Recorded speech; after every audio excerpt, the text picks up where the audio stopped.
Es un acto de abuso de poder que está realizando el gobierno de Ortega y estamos pues sumamente preocupados. Es decir, yo creo que esta toma de la universidad de un modo tan abrupto, rápido, injustificado, etcétera, es un acto dictatorial, ciertamente.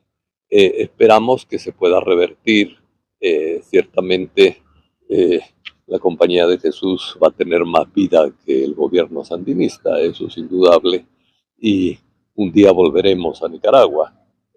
Pero lamentable que se esté peleando contra la inteligencia, contra la educación, contra el saber, y que se esté procediendo de un modo, diríamos, súper autoritario, ¿no? Bueno, ellos, yo creo que incautaron los bienes de la UCA simplemente porque no querían que existiera la UCA.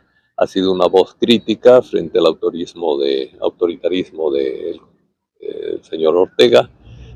Y además, pues, yo creo que querían castigar a la UCA porque en algunos momentos apoyaron a las víctimas de la represión nicaragüense. En el 2018 hubo una serie de manifestaciones muy fuertes, 2018, 2019, y en algún momento se abrieron las puertas de la UCA para que la gente se refugiara ahí, para no morir a balazos, porque fue una manifestación en un momento reprimida a balazos.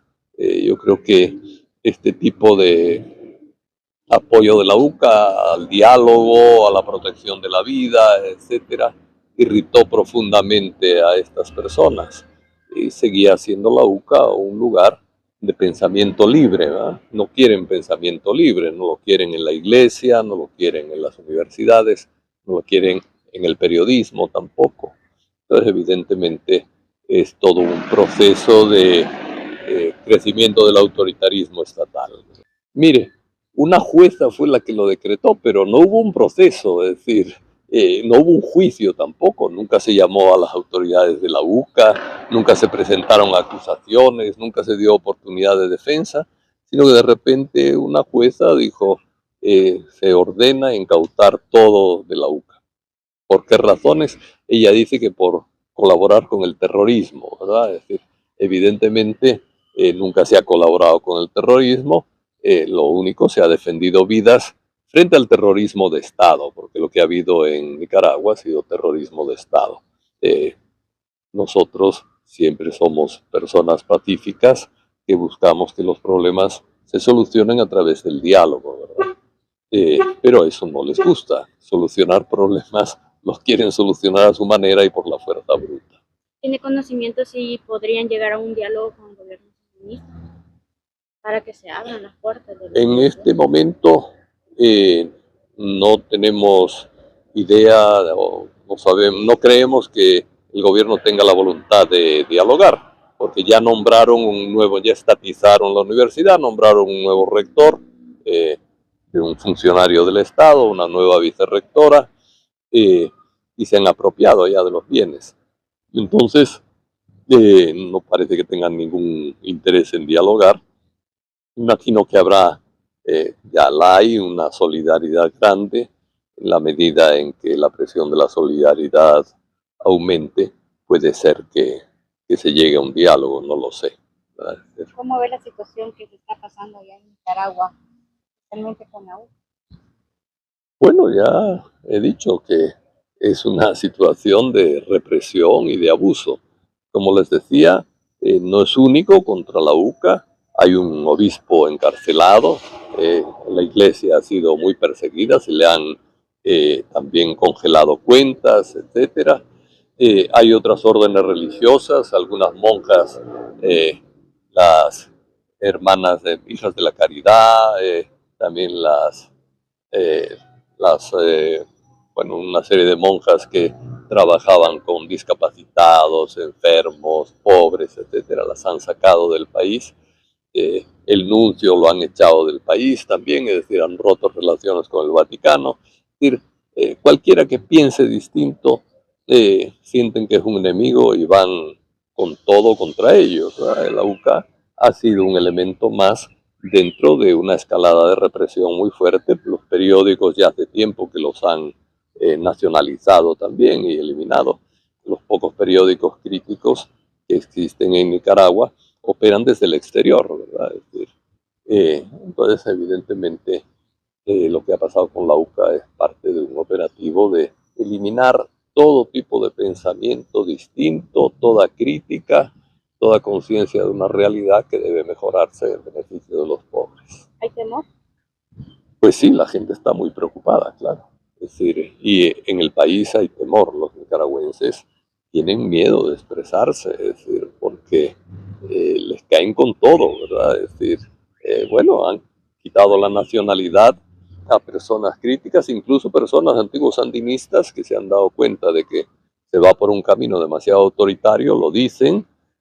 Hay una comandante, Dora Telles, famosa ahí en Nicaragua, es que le han quitado la nacionalidad y la han exiliado, ¿verdad? La han echado fuera. Primero la metieron presa, la tuvieron unos cuantos años presa y después la echaron del país y le quitaron la nacionalidad.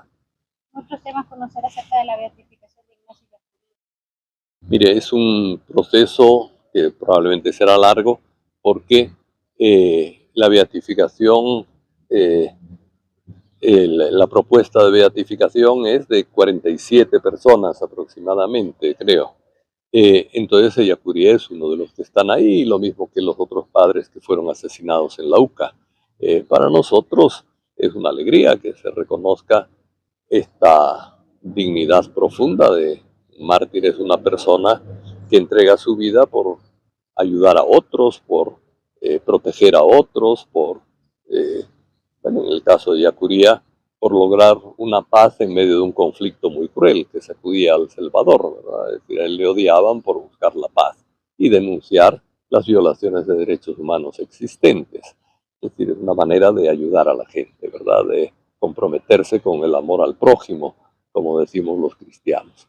Entonces, que lo reconozcan como mártir, porque muere por salvar a otros y por ayudar a otros, por amar a otros, pues evidentemente es un honor para nosotros, lo mismo que puedo decir de los otros padres, que también los van a beatificar, ¿verdad? Y otros sacerdotes también que no eran jesuitas, y laicos y laicas también que van a entrar en el mismo proceso de beatificación. ¿Cómo ve la situación política acá en el país? Mire, no venía yo muy preparado para hablar de eso, ¿verdad? Pero yo sí creo que en el país necesitamos más diálogo, ¿verdad? Hay una polarización fuerte, hay una tendencia a insultar al que piensa distinto, decir, una tendencia a creer que el que no piensa lo mismo, el que hace una crítica es enemigo, ¿verdad?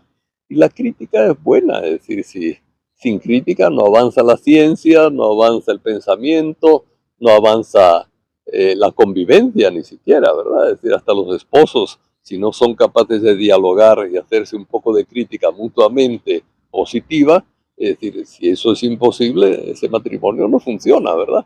Entonces, yo sí creo que hay un ambiente demasiado polarizado y demasiado enemigo del diálogo, ¿verdad? Es decir, yo creo que es importante, sobre todo de parte del Estado, ¿verdad? Y del gobierno, que tienen pues, la autoridad, la gestión de la vida del país, es muy importante que dialoguen más con la sociedad civil, que dialoguen con las personas, ¿verdad? Con los grupos. La lástima, por ejemplo, que los familiares de desaparecidos quieren más diálogo, que les expliquen más, bueno, que no haya diálogo con ellos, ¿verdad? O a veces en problemas de sindicatos también, a veces en vez del diálogo hay la amenaza si se quejan de algo. Bueno, eso no puede ser, ¿verdad? Eso no es bueno para el país, más diálogo es necesario. ¿Cuáles son las expectativas que tienen? Ya nos estamos acercando a un periodo electoral. Pues mire, en el periodo electoral eh, no es difícil hacer cálculos, ¿verdad? Las encuestas dicen lo que dicen, eso lo conocemos todos, es decir, hay una aprobación popular, digamos, eh, del presidente Nayib, que hace prever, ¿verdad?, que algunos no estamos de acuerdo con el tema de la reelección, aunque dicen que no es reelección, sino que es segundo periodo y este tipo de cosas, pero todo hace prever que vamos a tener un segundo periodo del actual presidente, ¿no? ¿Y cómo debería ser el comportamiento de los políticos? Yo creo que en las elecciones lo más importante es que sean limpias, ciertamente. Y hay una cosa que a mí me llama la atención, miren, no hay programas políticos serios, ¿verdad? Es decir, eh, en, eh, en las elecciones no se discuten programas, se discuten personas. Eso yo creo que es un error en la democracia, es decir, que lo que uno debía discutir, dice, bueno, son programas, dice, la salud va a mejorar con tantos pasos, en tanto tiempo, vamos a hacer esto, lo otro, tal, la educación va a mejorar de esta manera, es decir, programas serios sobre los problemas y las deficiencias que hay en el campo de la salud, en el campo de la educación, en el campo de las pensiones, ¿verdad? Porque una mujer campesina no puede tener pensión, porque no cotizó. Y dice, pero trabajó mucho, ¿verdad? Es decir, si ha sacado adelante 8 hijos o 10, ¿verdad? Es decir, ha trabajado más que cualquier funcionario del gobierno. ¿Por qué no tiene pensión? Bueno, pensar los problemas y discutirlos y hacer programas que realmente signifiquen cambios positivos en el país, yo creo que es lo importante. En cambio, ahora da la impresión que se discuten más personas y que no hay programas serios de los partidos, etcétera, ¿verdad? Eso sí me parece a mí que hace que las elecciones sean unas elecciones un poco flojas.